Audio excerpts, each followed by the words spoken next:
तो हेलो सबको, स्वागत है आपका हमारी आज की नई वीडियो में। इस वीडियो में हम ऑपरेशन जो मेजर मेजर ऑपरेशंस जो हैं, जो सरदार वल्लभ भाई पटेल की जो है होम मिनिस्ट्री के समय में, जो हमारे देश के आज़ाद होने के बाद जो है, जो लगभग जो है 565 जो प्रिंसली स्टेट्स थी, उनको इंडिया में यानी कि इंडियन यूनियन में मर्ज करने के लिए कैसे कैसे जो मेजर ऑपरेशंस किए गए, और जो मेजर स्टेट्स थी जैसे कि हैदराबाद, जम्मू और कश्मीर, गोवा और जूनागढ़ का मर्जर, हम सभी के बारे में बात करेंगे।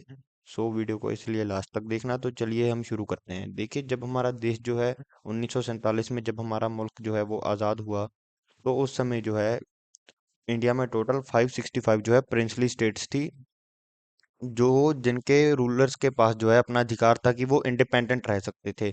पर और ये जो है प्रिंसली स्टेट्स, इनके पास जो है लगभग जो है 45% एरिया था हमारे टोटल इंडिया का, लगभग लगभग यानी कि 40% से प्लस कह सकते हैं हम। मेरे पास एग्जैक्ट डाटा नहीं है। यानी कि जो प्रिंसली स्टेट्स थी उनके पास बहुत एरिया था इंडिया का। सो ये जो था एक इंडिया के लिए बड़ी प्रॉब्लम बन सकती थी। इसलिए अब हम शुरू करते हैं ऑपरेशन पोलो से, यानी कि इंटीग्रेशन ऑफ हैदराबाद।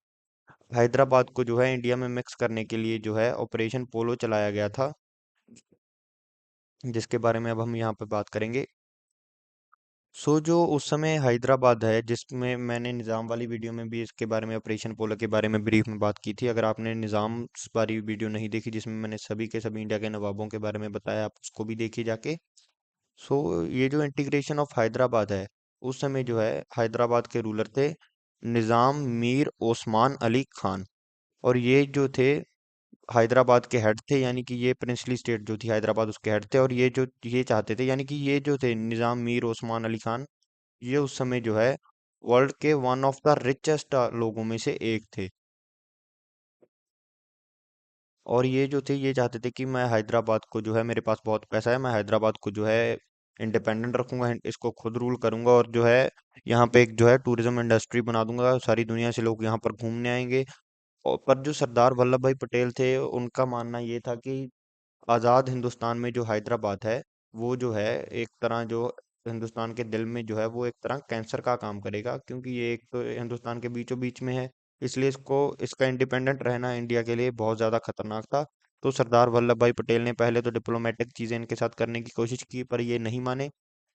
फिर जो है 5 दिन का जो है मिलिट्री एक्शन जो है 13 से 18 सितंबर 1948 को चला, जिसमें जो है इंडियन आर्मी के major general JN Chaudhary lead कर रहे थे। और जो है इस 5 दिन के ऑपरेशन में जो है हैदराबाद का जो है रूल जो है निज़ाम का, उसको ख़त्म किया, और इसको इंडिया में इसका हैदराबाद का जो है वो मर्जर हुआ। ये था ऑपरेशन पोलो। अब हम बात करेंगे ऑपरेशन विजय की, जिसमें जो है पोर्तुगीज रूल जो है इंडिया में से उसको ख़त्म किया गया था। देखिए, जो बाकी की प्रिंसली स्टेट्स थी, इस समय जो है हम कह सकते हैं 3 मेजर विदेशी पावर्स थी जो इंडियन कॉन्टिनेंट में रूल कर रही थी। वो तीन में से एक तो थी ब्रिटिश, यानी कि अंग्रेज, जिनके पास मेजर हिस्सा था। एक तो थे और दूसरे थे पोर्तुगीज, और तीसरे थे फ्रेंच। हम फ्रेंच की भी बात करेंगे कि इनसे इनका एरिया कैसे छुड़वाया। और जो चलिए हम बात करते हैं अब ऑपरेशन विजय की। ऑपरेशन विजय विजय जो है, इसमें जो है गोवा, दमन एंड दीव को जो है पोर्तुगीज कंट्रोल से लिबरेट कराया गया था, यानी कि आज़ाद कराया कराया गया था। इंडिया के आज़ाद होने के बाद भी जो है पोर्तुगीज जो कंट्रोल था, उन्होंने जो है अपनी कॉलोनीज को गिव अप करने के लिए जो है मना कर दिया था। तो जो हमारी इंडियन मिलिट्री है, उसको एक्शन लेना पड़ा, इंडियन आर्मी को, नेवी को और एयरफोर्स को। और 18 से 19 दिसंबर को 1961 को जो है हमारी आर्मी ने गोवा, दमन एंड दीव के इलाके पे जो है हमला किया, और जो है पोर्तुगीज जो थे उन्होंने सरेंडर कर दिया। और इसी तरह जो है गोवा, दमन एंड दीव जो है वो जो है इंडिया का पार्ट बन गए। और काफी समय तक ये जो है एक, जो हम कह सकते हैं कि एक डिफरेंट और मिलिट्री एडमिनिस्ट्रेशन के अंडर रहा। पर साल 1987 में, यानी कि 1961 के वन में जो है गोवा जो है इंडिया में मर्ज हो गया था। पर जो है 1987 में जो है गोवा को जो है डिफरेंट स्टेट बना दिया गया। अब हम बात करेंगे मर्जर ऑफ जूनागढ़ की। तो इस समय जो है जूनागढ़ में जो है ये भी एक प्रिंसली स्टेट थी, और यहाँ के जो थे मोहम्मद महाबत खान जी सेकंड, सॉरी खान जी थर्ड, ये चाहते थे कि जो जूनागढ़ है इसको जो है पाकिस्तान के साथ मर्ज करेंगे। पर इस मर्जर का जो कारण है, यानी कि इनका जो एरिया था वो पाकिस्तान को जो है दिल्ली, यानी कि जो इंडिया का कैपिटल था, उसके बहुत ही ज्यादा करीब जो है वो ला रहा था। और ये जो है जूनागढ़, ये गुजरात की स्टेट में है अभी में। और इस और जूनागढ़ के साथ प्रॉब्लम तो ये थी कि यहाँ की जो मेजर पॉपुलेशन थी वो हिंदू पॉपुलेशन थी, पर यहाँ के जो नवाब थे वो मुस्लिम थे, और इसलिए उनका फेवर था कि जो मेरी स्टेट है वो पाकिस्तान के साथ मर्ज की करी जाएगी। पर जो मेजर, इसलिए फिर इसमें एंट्री हुई सरदार वल्लभ भाई पटेल की। उन्होंने कहा कि ऐसे नहीं होगा। और फिर हुई पब्लिक वोटिंग, और वोटिंग हुई 20 फरवरी 1948 को। जो 99% पॉपुलेशन थी उसने वोट किया कि जो जूनागढ़ के लोग हैं वो इंडिया के साथ रहना चाहते हैं। और फिर जो है इसका आउटकम जो था वही हुआ जैसा कि 99% जो लोग हैं वो चाहते थे।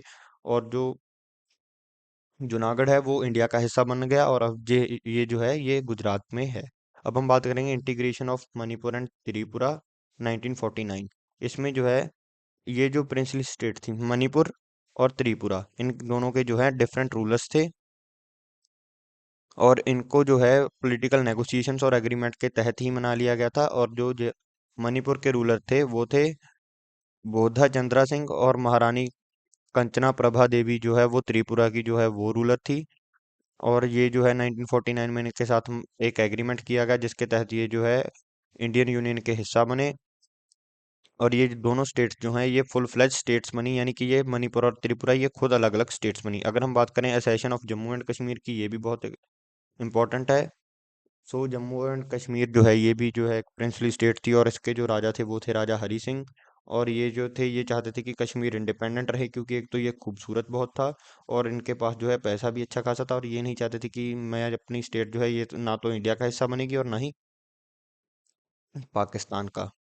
और फिर इसीलिए जो है पाकिस्तान का यहाँ पर जो है मन खराब हो गया, और पाकिस्तान आर्मी ने कुछ ट्राइब्स जो थी, पाकिस्तानी ट्राइब्स, उनके साथ मिलकर जो है कश्मीर के ऊपर हमला कर दिया। और जो हरी सिंह थे वो इसलिए जो है जवाहरलाल नेहरू जी के पास आए, और उन्होंने कहा कि आप हमारी मदद कीजिए कि पाकिस्तान के ट्राइब्स जो हैं और उनकी मिलिट्री वो हम पे हमला कर रही है।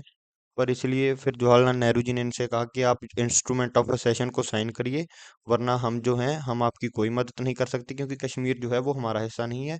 और इसी के चलते जो है हरी सिंह ने है वो इंस्ट्रूमेंट ऑफ असेशन जो है उसको साइन कर दिया 26 अक्टूबर 1947 को। और फिर जो है इंडियन मिलिट्री फोर्सेस, उन्होंने ऑपरेशन गुलमार्ग जो है उसको जारी किया, और यहाँ पर जो पाकिस्तान की फोर्सेस थी उनको वहीं पर रोक दिया।